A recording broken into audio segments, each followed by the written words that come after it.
From the studios of Staten Island Community Television, you're watching In the Bleachers, the TV show for the world's most passionate sports fans. And hello, everyone. I'm the original Man in Black, also known as Jamie Hickson. And here joining us today, my main man, Ja Dreads, the genius behind Live That Scenery. How you doing, Ja? See me. I'm doing good. Very good. Before we continue, I just want to wish everyone a very, very happy Memorial Day. And no, that is not Eric Rosen that you're seeing over there. That's actually Ja Dreads and I, but that's okay. Kenny Graham is on the other side of the glass, so he's basically triple dipping right now. Not only is he manning the controls here, but he's also helping out our mutual friend Eileen Hanlon with a checkout. He's also checking out some stuff that's going on with the schedule, and also manning stuff in the big studio right now. So needless to say, he's got a lot on his plate, but it's okay that he can make a mistake every once in a while because, like you and I, we're all human. Yeah, ain't nobody perfect. And, you know, Kenny mistakes is the kind of mistakes you want to make anyway. I wish I could make a Kenny mistake.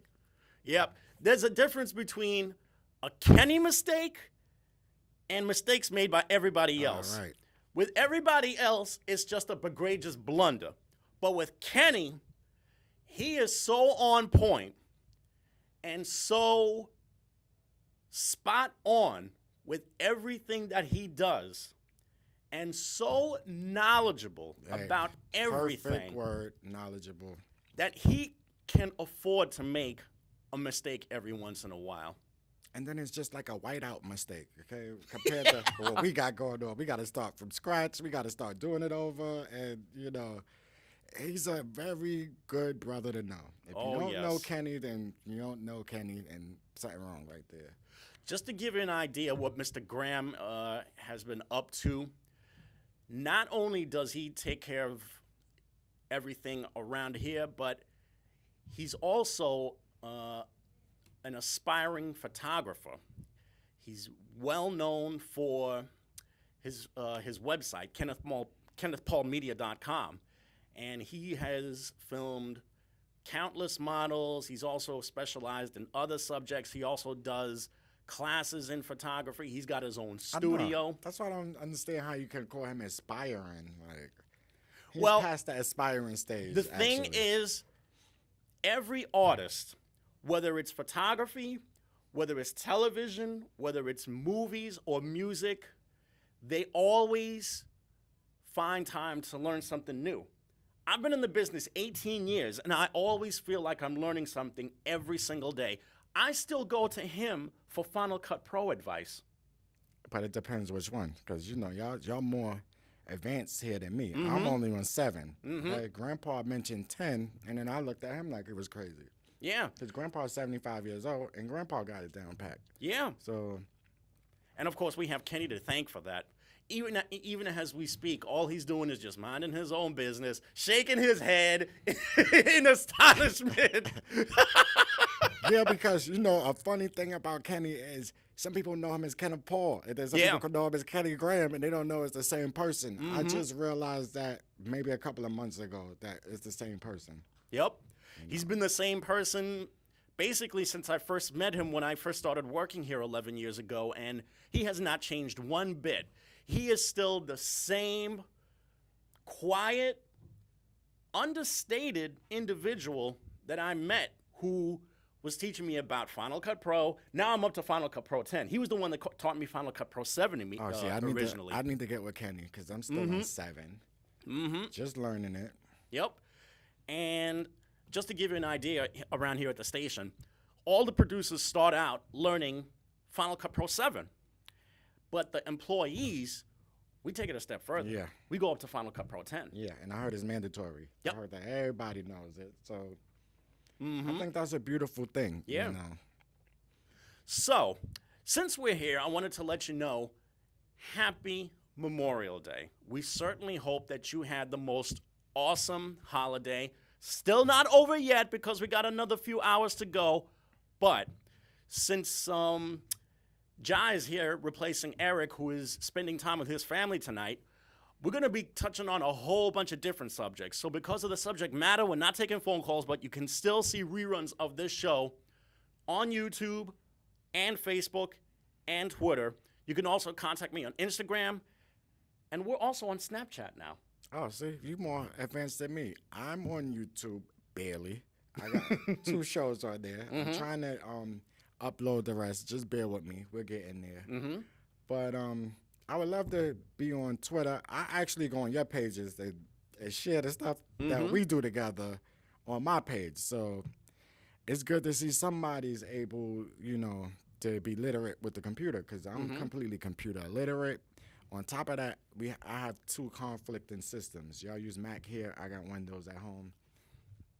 Kenny will be the first to tell you he will only swear by the Mac. He will not touch PCs of any kind. I don't blame him. I mean, the major problem with the Windows is the version I have is not being upgraded anymore. So it's just like I'm stuck in limbo, Yep. I paid for somebody to give me a whole new system and everything, and it didn't work out the right way. So my next steps I'm going to take is to the Mac. There you go. Go digital. So how's things going with Live That Scene? Everything's good. I just finished filming a show during the middle of the week. A real good show. I'm starting a new series within Live That Scene about All Lives Matter. So I had someone with MS on, a brother with MS.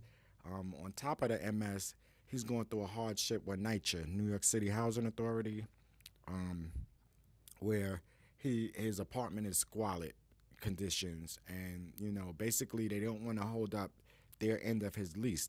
They're in breach of his lease, but if he doesn't pay his rent, then he's out on the street like the honeymooners, like I always say. With his furniture. So last week I did a literacy special where I had 2 authors come in, and they basically talked about their books and how they started doing their books. And the week before that, I had an interpretive dancer. So we keep a variety going. We just don't stick to one thing. Yes, I do music. Yes, I do theater, the arts, and everything. But anything going on in Staten Island is important to us over here. And like I said, we're starting a new series called All Lives Matter on Live That Scene. So you'll be seeing a lot more stories like that. I'm definitely going to update them on what's been going on with IS-61. Yeah. Because that, they need to know, So I'll be bringing that to them soon. Just look for it. I'm trying to get you back on there. I know. And I'm wondering when we're going to make that happen, because you've been trying to invite me on the show for the longest time, but it seems like there's always something that gets in the way. But guess what? You already been on the show, if you remember. You know what I'm saying? So it's just getting you back now. Yeah, I would love to be back there. Is there any topic on your show that you will not touch? Actually none. There is no topic I will not touch, because I think everything going on needs to be addressed. And there's always somebody going through something that no matter how good or how bad it is, they might not be able to express themselves or know how to, maneuver through the situation. And it's good for them to hear, other people who's been through these same struggles or, hardships, good ships, it don't matter. It's good to, hear how another person's, view of it or, experience with it. So I don't think there's any topic I wouldn't tackle. I would like to tackle more topics on just all lives matter, but whether it's homelessness, whether it's unemployment, whether it's, the conditions of landlord-tenant, the conditions that our children face in school, those are the topics I would like to get down more on. When I originally came to the TV studio, I came here to bring a news program because Brooklyn has a news. There's New York 1, that facilitates the five boroughs. But I felt that Staten Island should have somebody here that brings these stories that's going on here. It was just last week we had somebody dump a body on somebody else's lawn. You know, I, broad w- daylight. I wonder if that was the same situation where that weirdo was dragging his dead wife around in the dolly. Yeah, it is the same situation. Oh, brother. But what's scary is he didn't have no shame to the game. It wasn't like, he was worried about people seeing him or anything. So if the cop ain't see him, who knows where he would have went. They actually should do a trail, a map trail, okay? Because to me, it seems like he was trying to cross over Richmond Terrace and dump the body there where the water's at, okay? And there's a wooded area. But my question is, if it was so easy for him, just to pick that route and to go do it, how many bodies are over there? Or how many bodies did he put over there himself? Did they even cross that street to see, It's like these days, nobody wants to work. I'm not saying I don't appreciate what our police force do, but they have to do more, okay? The same time they put into harassing innocent citizens, they should put into solving, some of these mysteries that's going on. Mm-hmm. Because for him to dump the body right there, that means he didn't want them to see the cachet or whatever, wherever he was going. Okay, and it should have took somebody with common sense to say, well, let's just see, continue on and see where, this path was leading that he was going. None of that. Mm-hmm. Okay, now that they got him, I guess that'll be brushed under. That's the end of that, which is unfair. Because what if he was a serial killer? Or what if we have a situation where there's a group of them and they all use the same dumping spot, or they all use this is the stuff that we have to think about, and this is the stuff that affects Staten Island residents. Yeah. Because God forbid, even when he dumped the body, if there wasn't an off-duty officer there, then that person whose house it was, they could have went down for the body. Yeah. That could probably be like unsolved mystery. that could be an unsolved mystery to anything from that to possibly a dumping ground for the mob or something. Right. That's what I think. And it was just so easy for him to just walk through. You're talking about a neighborhood where you have people there leaving to go to work in the morning, and people coming in from work, and kids going to school, and you're just pushing a dead body on a dolly. Like, We got some crazy people here. And we know that they're crazy if they don't even care, much less realize that they're being watched while dragging a body on a dolly. right. I find that to be bold. That's why I said they should just try to see what path he was on, just trace his steps and see where he was going. Because if he dumped the body there, then that means he didn't want you to see where he was going to. Yeah. Speaking of stuff going on here on Staten Island, did you hear the story about the woman that worked right around the corner from here over at Home Depot that wore the hat that said America's Not Great? Did you hear about that? I kind of briefly seen it in the Staten Island Live, but I don't really know too much about the situation. Apparently, this woman wore the hat. It said America was never great in response to Donald Trump making the bold statement, let's make America great again. And this woman responded by saying, or better yet, showing off her hat saying America was not great. You would not believe all of the outrage and all of the fury that a lot of these patrons that were going inside to Home Depot just to shop for whatever home hardware they were looking for were expressing when they saw this woman with their hat. They wanted this woman fired. Her name was being burned in effigy. I mean, you name it, it was happening. And she's just a regular college student. And not only that, they take things too literal. I mean, it's probably, another route she could have went, okay, because you are in America, so it don't make no sense to, not even talk bad about it, but you're billboarding, you're broadcasting, sending the wrong message. But technically, I went to school for criminal justice, and my thing is, she said America, but she didn't say the United States of America. It's people name America these days. It was somebody on Ugly Betty named America. Yeah, So America Ferrera. right, who's to say she's not talking about America Ferrera? You know what I'm saying? Yeah. So they have to, stop making the stuff that they should be making a big fuss about. They don't never, And then it's these little things that it's almost like you're in a playground sandbox again. Are you serious? Mm-hmm. Y'all left your house to come to Home Depot to harass this college student for what? When we was growing up, you had people that would come and talk to you. Well, baby, that's the wrong way to go. You don't want to do nothing like that. And they explain, why they were so mad or why they were so irrationally upset. These days, nobody has no restraint, no self-control. Or respect. Another word. On top of that, is nobody perfect. Everybody makes mistakes. We just talked about that in the beginning of the show. That might be the theme of the show today because it seems like nobody wants to own up to what they're doing, but they'll try to force me and you to own up to what we're doing. Mm-hmm. You know what I'm saying? And that's unfair.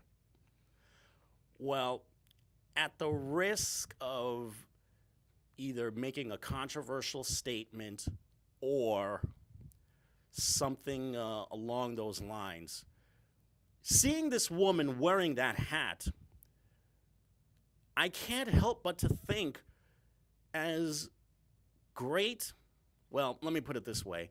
As much as I love some of the things that this country stands for, should we just forget about all of the skeletons that have been in this country's closet going back more than 250 years?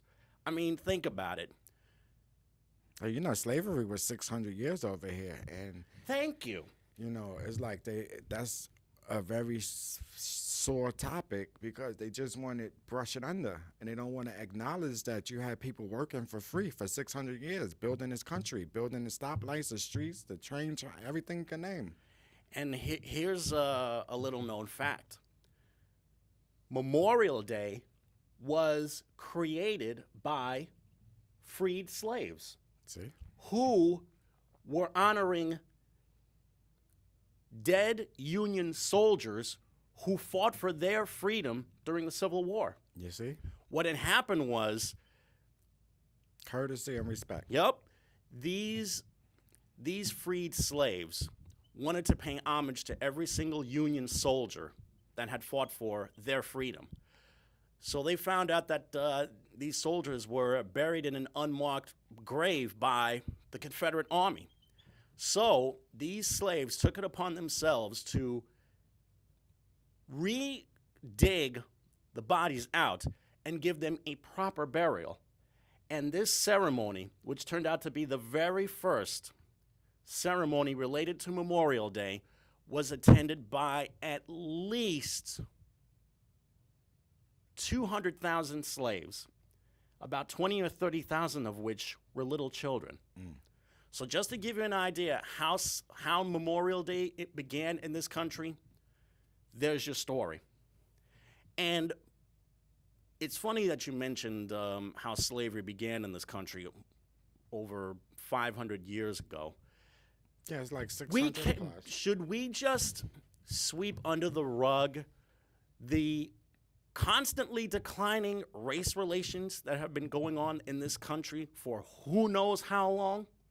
The lynchings, the burnings of the crosses by the KKK, the constant discrimination, the deaths under mysterious circumstances of some African Americans that took place years and years and years ago. I mean, even recently with Prince and Tupac mother, yeah, it's still going on in modern times. So. And even the deaths of some ordinary citizens in this country, Eric Garner, Mike Brown.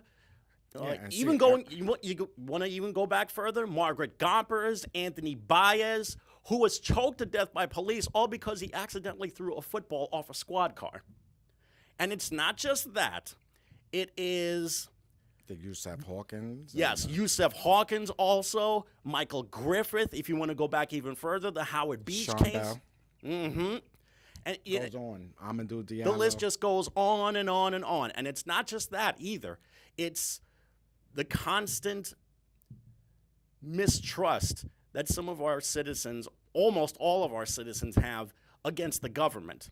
And when I say government, I mean everything that's going on in D.C. right now.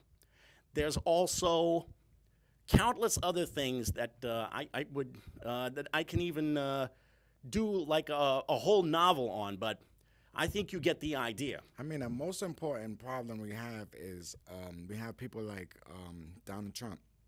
He wants to be a leader of this nation, this country, but he's promoting a lot of racial unjust, and it's too much. Okay, Yeah. a lot of stuff has been brushed under, but he's stirring up a lot of dust, and you have people thinking they can do certain things when they can't. I don't know if you've seen the footage of, with some African American gentleman at one of his rallies, and he wanted them out, and they sent the security to take him out, and on their way going by, somebody just cold punched the guy, attacked him. Okay. You would have thought they got the gentleman who attacked him. No, they arrested the guy who got attacked. Okay, put cuffs on him and everything. And then Inside Edition was very smart. They went over there, they interviewed the guy, got his name. Okay, so now you're not going to get away with that because we know your name. Yep. But he didn't quit there. What he said was, they better be lucky I ain't have my gun here. Okay, because somebody would have got even worse than a punch in the face. It would have been a whole different outcome. And this is what people are absorbing from Donald Trump. He brings up issues that is just not relevant, and not only is it not relevant, it goes back to that sandbox again. Like Obama's birth, his nationality, and then it's like Obama proved the nationality, and then you still want to try to nitpick and so it has to be an end to that. We don't need somebody like that representing our country. He wants to build up walls. Obama's on his way out. You see, he already fixed what was going on with Cuba. Mm-hmm.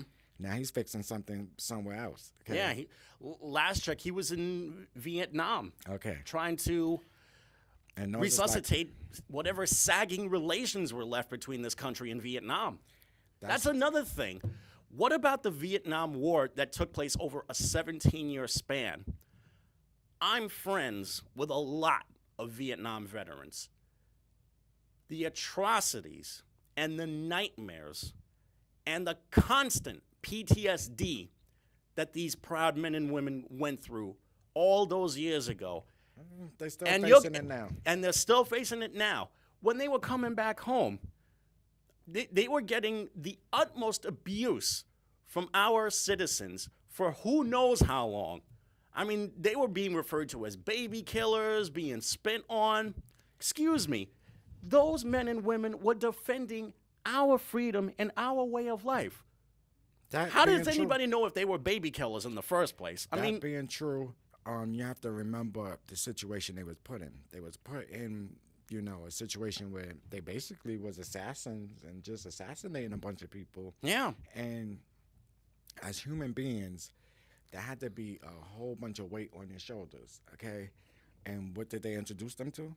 Drugs, heroin, okay? Everything you can name. LSD also. Right. The stuff that you shouldn't be on, okay? LSD, you're tripping, hallucinations and everything. And they in the jungle fighting. Yeah. Okay?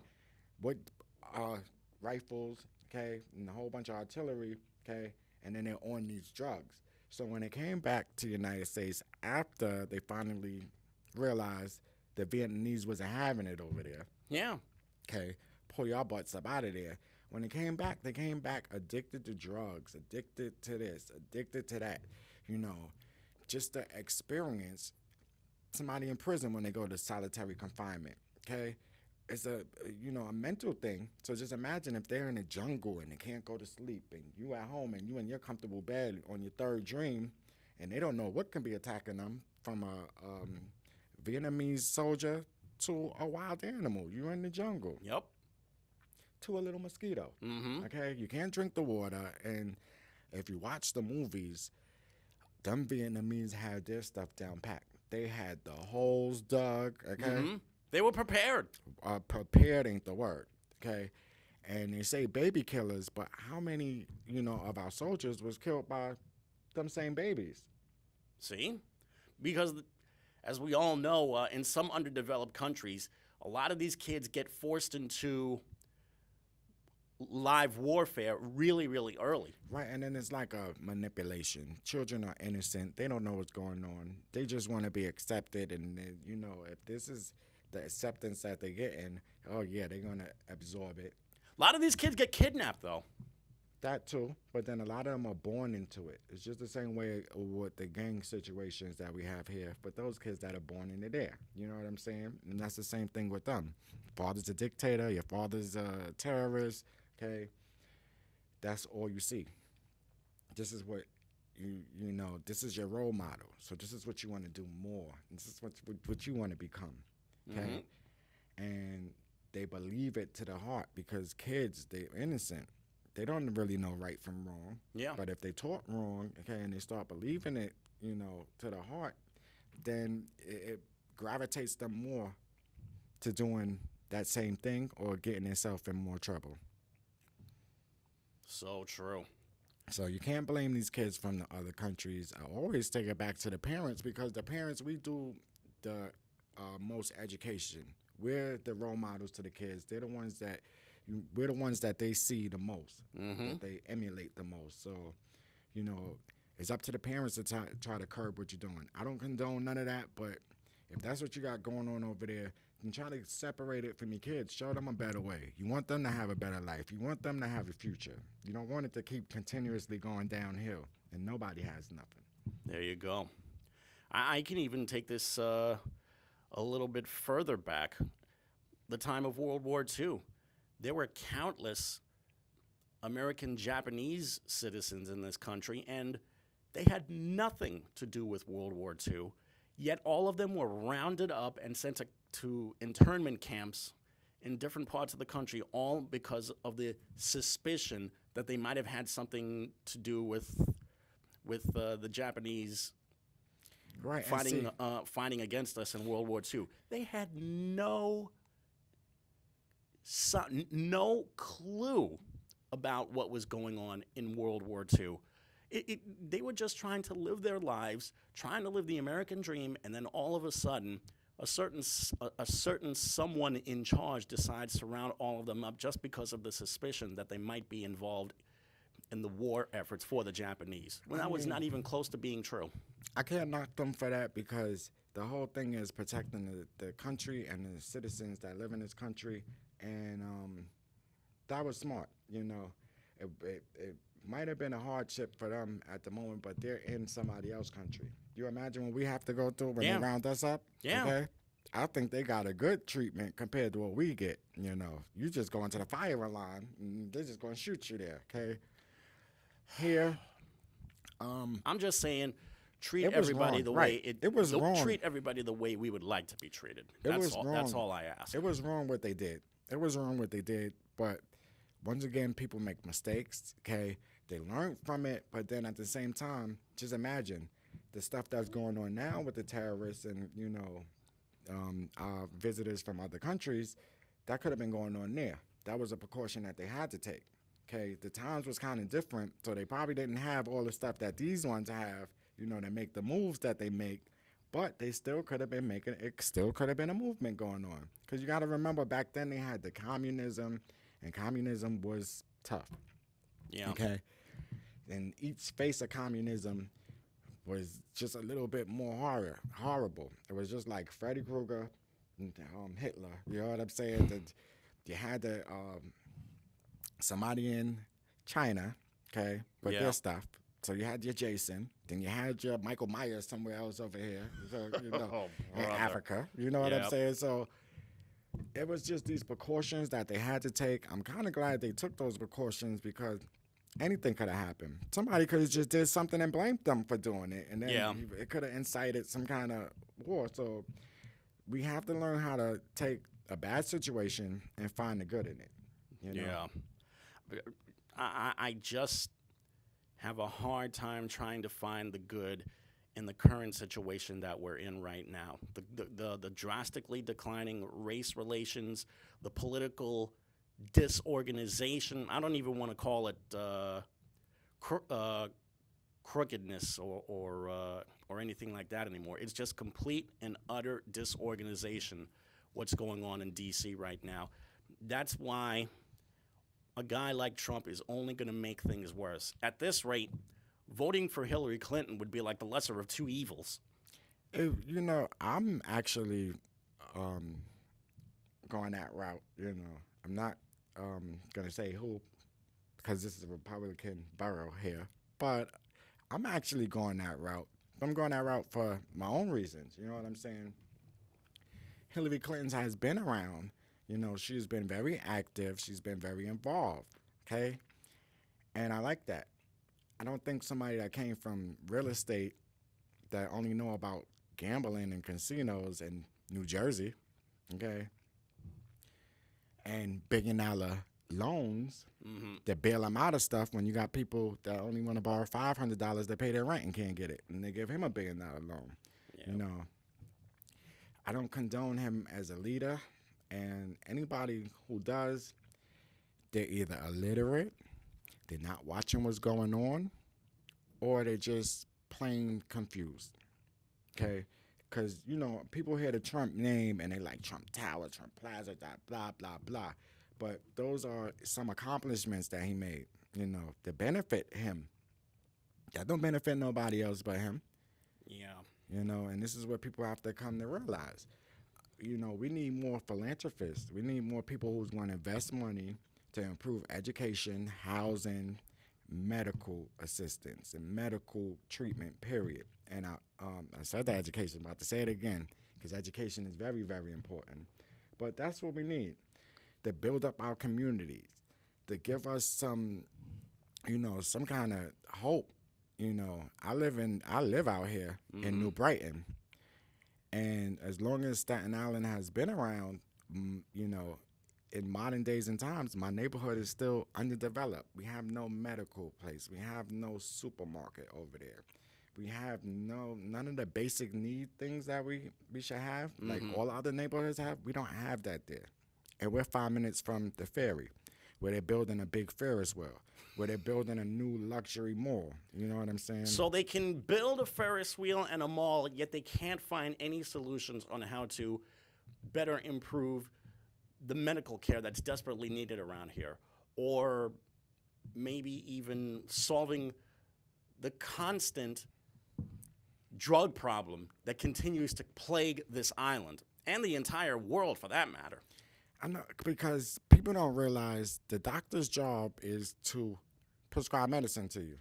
Okay? So Yeah. if they can prescribe something that you're going to get addicted to, okay, why wouldn't they? Because guess who you're coming back to? And 9 times out of 10, when you come back, they're on vacation. Okay?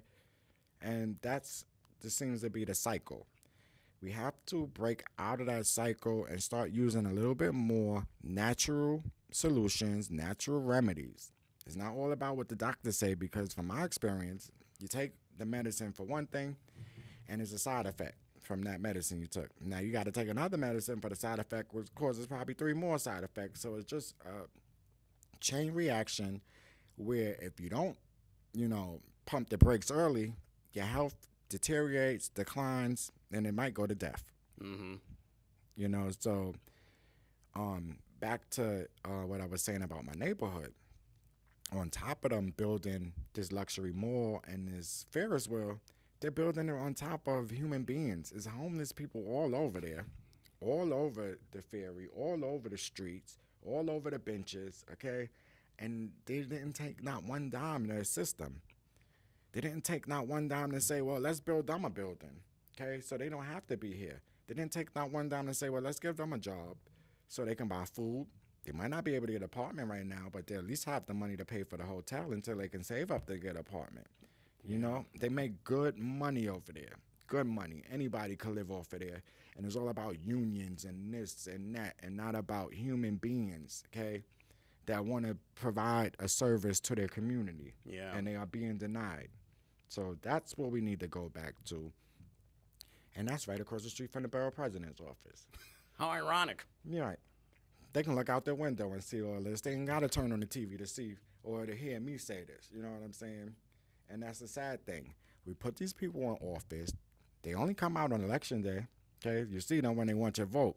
Mm-hmm. But then once they're making $150,000, $200,000+ a year, and you having these issues dealing with the city or anybody, okay, you can't get no help, none whatsoever, because they only know you on election day when they want your vote. Mm-hmm. So we have to change that. A lot of people hear certain names. I don't want to put them on blast, but just say Debbie Rose to people and just watch the reaction that you get, okay? And anybody who don't react like that, that's because they go to her church. So, of course they're not going to react like that because they see her in church every Sunday. Yeah. But the normal citizens who voted to put her in office can't get them to do nothing. They broke my air condition last year, the workers working in my development, Richmond Terrace. They broke my AC. They broke it in April, May. You see how hot it was all summer? Yep. Okay, I didn't get an AC until September. And at that, a day after my birthday, September 20th. When autumn begins. Yeah, when I didn't really need it. On top of that, did you see how much weight I lost over the summer? People probably thought I was a crackhead. But it's because I was slowly melting in my house, okay? Unbearable. When you can't open your window because you have workers outside working with hazardous waste. So it was a catch-22 for me. Do I open the windows and get fresh air? Or do I think about, what kind of fumes or what kind of, anything else is coming through my window and keep them closed and just melt inside of here? And it was just horrible. Horrible. So if we can change some of these issues, not only in Staten Island, but all around. I hear you keep saying in D.C., but what is specifically going on in D.C. that's getting you upset? Everything. It's the constant BSing. It's the constant beating around the bush and nothing getting done. I don't see anybody talking about how to improve the economy, how to end this war. I don't see anybody talking about how to revive a sagging educational system that is going on in this country. I don't see any effort on how to create new jobs, especially for those that are badly in unemployment. We've got an unemployment rate that seems to be going up and down, up and down. We want the unemployment rate to sink. We don't want it to have to go up any further than it should be. And there is no effort, just a lot of running around trying to duck the question as far as all of this stuff is concerned. Because it's just like they find a way to categorize and separate everybody. We're all Americans here. We all face the same issues, okay? And that should be the bigger picture. Us as one America. Yeah. Not a Republican, a Democratic, or, any liberal. We shouldn't have to be a Republican or a Democrat. We shouldn't have to be a conservative or a liberal or a member of the Green Party or any of that other stuff that's going on nowadays. We should That's what separates us. Americans. Right. That's what separates us right there. And then you have this one group there. And they're going to look out for that one group when, by looking out for that one group, it's causing a hardship for the next group. And guess what? Your family's in the next group because everybody's not worthy to be in that group right there or accepted to be in that group right there. Yeah. So it goes back to us with the foundation of what this country was built on. That's another thing. We live in a country that was built off another country.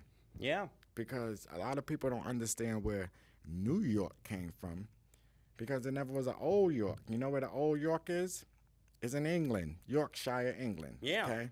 And there's also Jersey, which was named after the island of Jersey or the Duke of Jersey.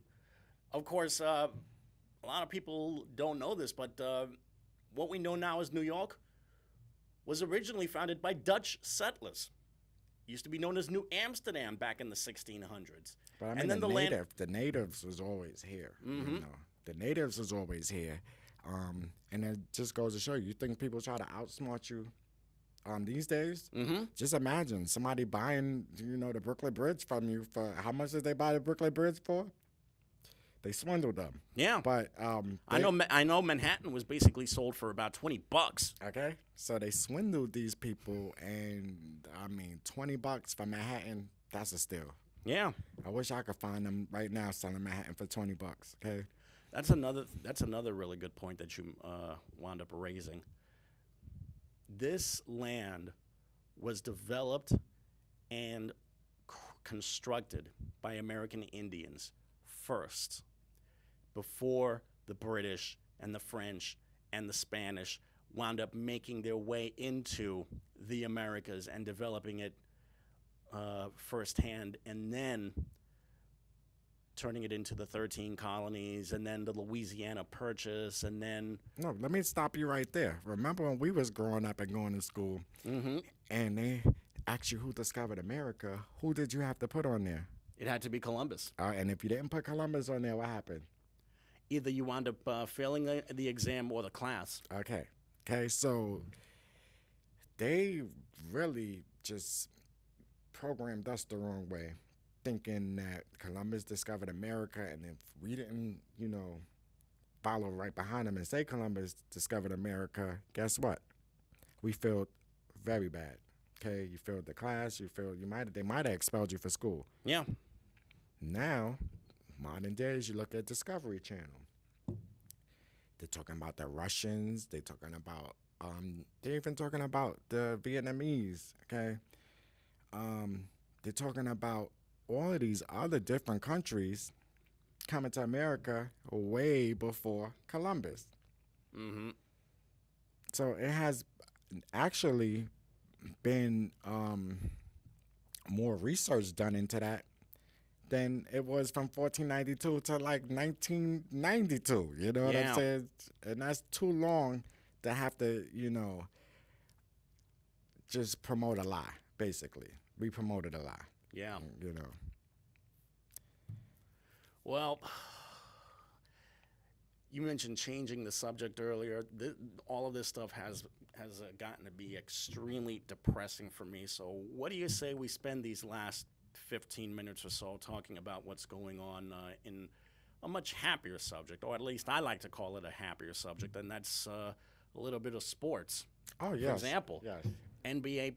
the NBA Finals are going to be starting really, really soon, and as of this broadcast, it was the Warriors, Thunder, the Cavaliers, and the Raptors that were going for those two precious spots in the NBA Finals.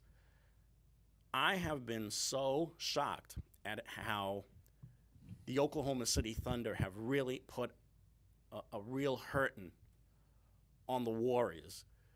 Steph Curry is obviously still feeling the after effects of that knee injury. He's not going to make any excuses because athletes never make excuses for anything.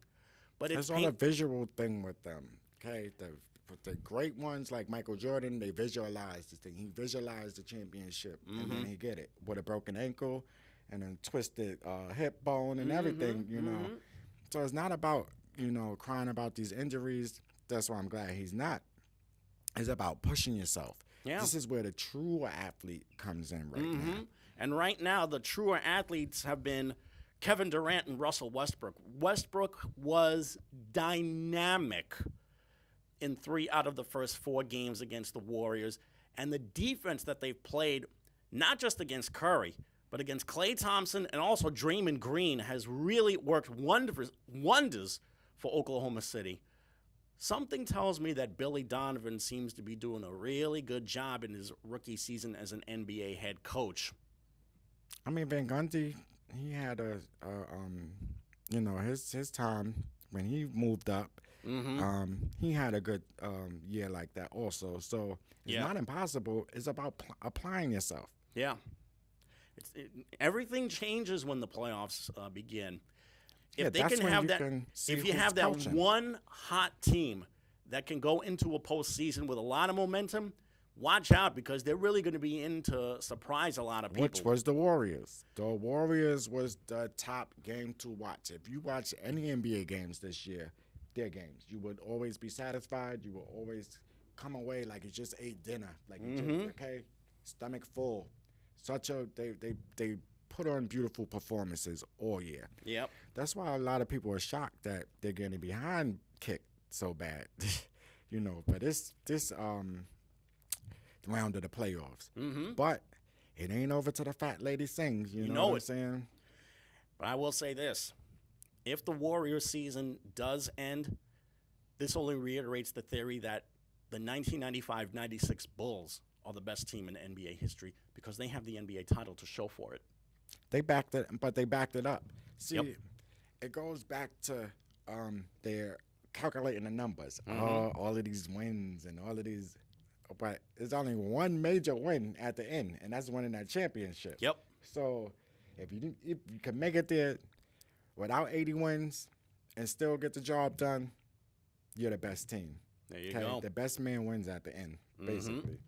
Now, whereas the Western Conference is basically close to ending, the Eastern Conference has become so much more competitive and a lot more surprising. I think it's about time that we start giving Toronto the credit that they deserve for really putting up a great fight against the Cavaliers. Because right now, DeMar DeRozan and Kyle Lowry have emerged as the two best players in that series. But you know what's so funny? I went to school in Daytona Beach, Florida. And while I was attending college, Vince Carter was in high school, okay? And I went to his press conference and everything. We knew kind of the same circle of people and basically told him to go to North Carolina. You know what I'm saying? And he went. And, immediately after that, there was the expansions. And he got to Toronto. He actually got on Toronto with a cousin that he didn't even know he had. Yeah, which Tracy was Tracy McGrady. McGrady. You know what I'm saying? And they were doing their thing back then. It was Showtime. And it was Vinsanity. And I don't know how many names they had for him. Okay? Yeah. Back then. So they really, they came in the door stomping. Okay? And that's what you want from a franchise. So, the little off years that they had, hey, happens to everybody. Okay? Like the Lakers. To go back to the West. But, here, all before, it was the greatest show on earth and the greatest. Now Kobe done retired and this person. And it's like the spotlight is just off of them and nobody's acknowledging, how terrible they become.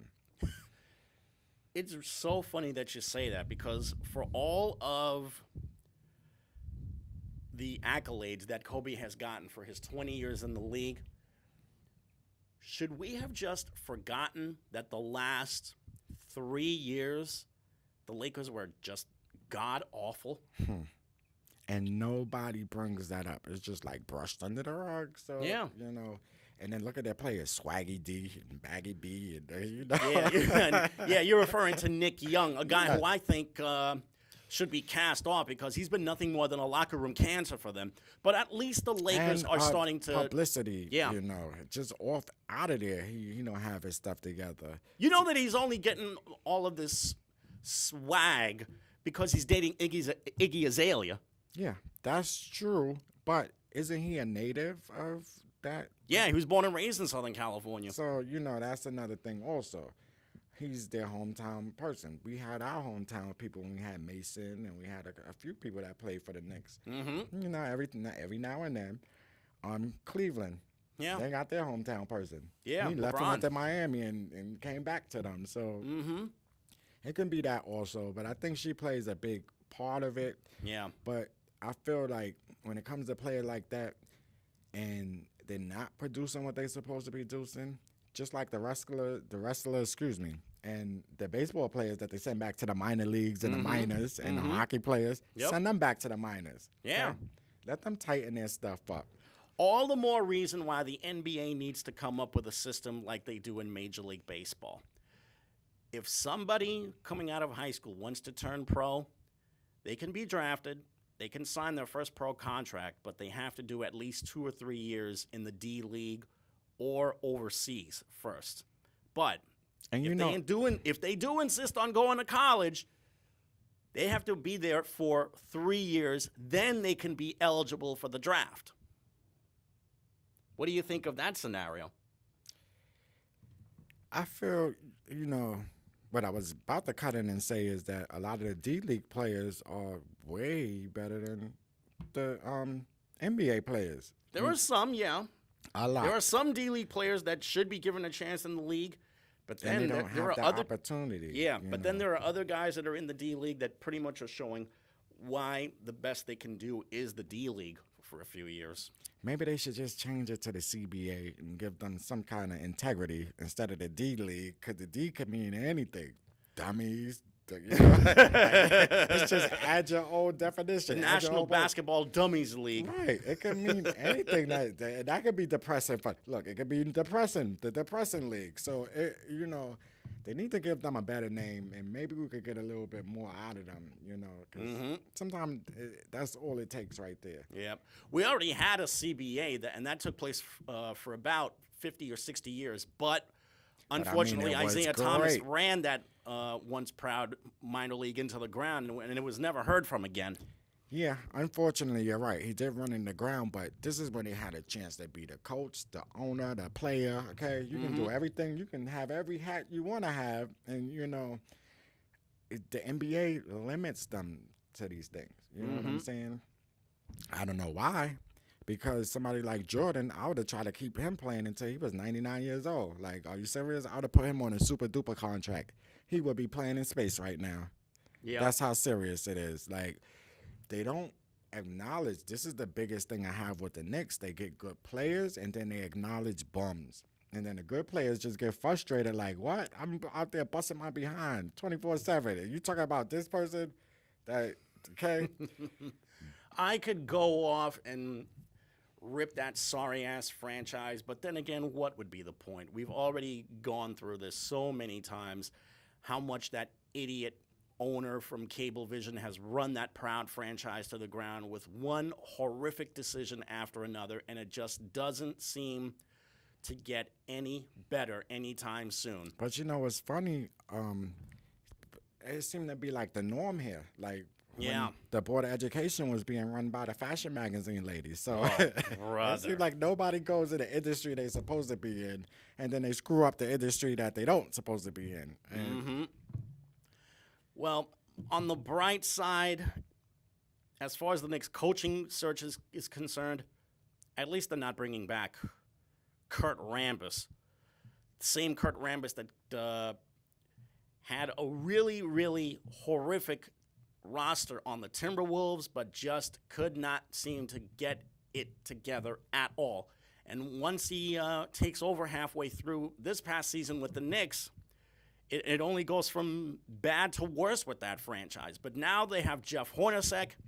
At least Hornacek has some kind of vision of how to run a particular offense. I mean, keep in mind, he was with the Suns for 2.5 years. It was 2.5 years? Yeah. Wow. He also played for the Suns for 6 years. And Talking about playing. And he also played 6.5 years with the Jazz, and was even a coach with the Jazz for a couple of years. Did he was he an make assistant Olympic there. team? No, he never made the Olympic team. He was a good player. Jeff Hornacek was a very good player, one of the best shooters I ever saw in an NBA game. I should know because I saw him play at Iowa State, and he was just as good a shooter playing for Iowa State. Through the video game. Because when you got good players, you pick them on the video game. And I remember him just always being in the All-Stars and, just those teams. I picked him a lot of times, and I didn't even really know who he was because I'm not really a sports person. But if you got talent, okay, I'm going to give it to you that you got that talent. And that's what attracts people to watch. See, I don't really watch because it's always like the same outcome. These modern days, nobody want to play, but they got paid millions and millions of dollars. You know what I'm saying? Yeah. And they didn't show that attitude until they got that millions and millions of dollars. It's also funny how they get these millions and millions of dollars and then they cry broke. I'm bankrupt. Are you serious? Because of a lot of really stupid decision making, whether it's spending it on luxury cars and homes or hookers or women on the side or drugs or all of the above. Yeah, everything above, I think. But we're talking about people that ain't have a pot to piss in from the get-go. So Yeah. how did you get so comfortable that you just got money to throw away like that? You know, that's what amazes me. Keep in mind, they also get these lucrative sneaker contracts and also wind up endorsing some of these other products. So that's where they also get their money. Yeah, that's where they really get their money from. Somebody like KD, because you would never heard about KD until these KD sneakers came out. And then now all of a sudden KD is the man like Jordan was back in the days, you know. So I think the endorsements are worth it. Some of them deserve it. All of them deserve it, actually. You know, even the ones that are bums, okay, we just have to find a way to get inside their head and get them to pull their stuff together and pick it up. You know, this is a whole team, okay? It ain't about this one that plays good and this one that plays bad, okay? Because that one that plays good, you know, that still reflects on the team, and that one that plays bad reflects on the team. Going back to Jeff Hornacek for a bit, he just got hired by the Knicks basically a week or two ago. As interesting a hire as this is, we also have to consider this. Phil Jackson still wants his triangle offense to be run. Jeff Hornacek, when he was coaching the Suns for 2.5 years, he based his offense around guard play.